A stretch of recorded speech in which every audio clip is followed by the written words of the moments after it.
কি কাকা SIR form fill up করেছো তো?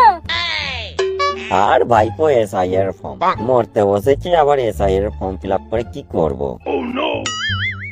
কেন এই কথা বলছি কেন কাকা?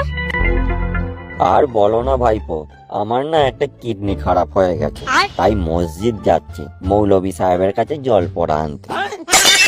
হ্যাঁ, কেন হসপিটাল কি হলো?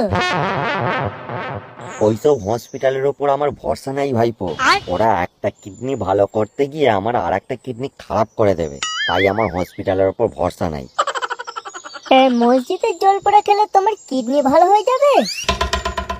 মসজিদের জল পড়া খেয়ে আমার ক্যান্সার ভালো হয়ে গেল, আর কিডনি তো দূরের কথা।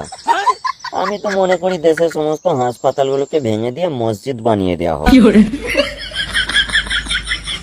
আর যেহেতু তুমি কোথায় যাচ্ছ? হ্যাঁ ভাইপো, আমি মন্দির যাচ্ছি। কেন তোমারও কি কিডনি খারাপ হয়ে গেল নাকি? আরে না না, আমার কিডনি খারাপ হতে যাবে কেন? আমি একটু চোখে কম দেখি তো, তাই মন্দিরে একটু ধুনোর ধোঁয়া লাগাতে যাচ্ছি। তা না হলে আমি আবার চোখে দেখতেই পাবো না। বাবা বাবা, তাহলে তো সরকারের উচিত দেশে আরো মন্দির মসজিদ বেশি বেশি করে বানানো দরকার।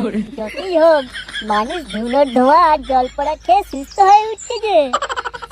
তুমি একদম ঠিকই বলেছো ভাইপো।